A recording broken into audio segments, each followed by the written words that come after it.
नदियों का हमारे जीवन में एक बहुत ही महत्वपूर्ण स्थान है। इस पृथ्वी पर मानव सभ्यता का विकास नदियों के किनारे पर ही हुए हैं। लेकिन आज के वर्तमान समय में नदियों की स्थिति ठीक नहीं है। जैसे जैसे मानव ने विकास करके वैज्ञानिक युग में प्रवेश किया, उसी तरह से धीरे धीरे नदियां प्रदूषित होती गई। फैक्ट्रियों के कचरे, नालों की गंदगियां और ढेर सारे कूड़े करकट की वजह से नदियां दिन पर दिन गंदी होती जा रही है।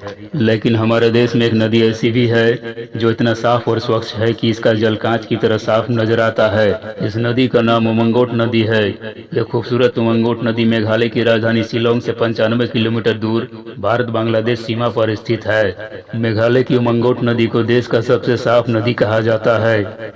इस नदी पर तैरने वाले नाव को देखकर ऐसा लगता है जैसे मानो वो हवा पर तैर रहा है। इस इलाके में रहने वाले खासी आदिवासी समुदाय के लोग इस नदी की सफाई में अपना महत्वपूर्ण योगदान करते हैं। उमंगोट नदी 3 गांवों दावकी, दारंग और सेनांगडेंग से होकर बहती है। इन तीनों गांवों में करीब 300 घर हैं।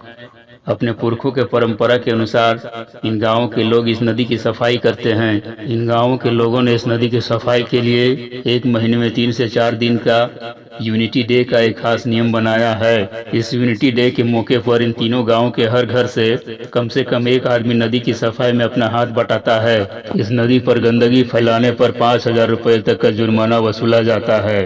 नवंबर से अप्रैल तक यहाँ पर भारी संख्या में पर्यटक आते हैं। पर्यटक इस नदी पर बोटिंग का आनंद भी उठाते हैं। मानसून के मौसम में इस नदी पर सुरक्षा कारणों से बोटिंग को बंद कर दिया जाता है।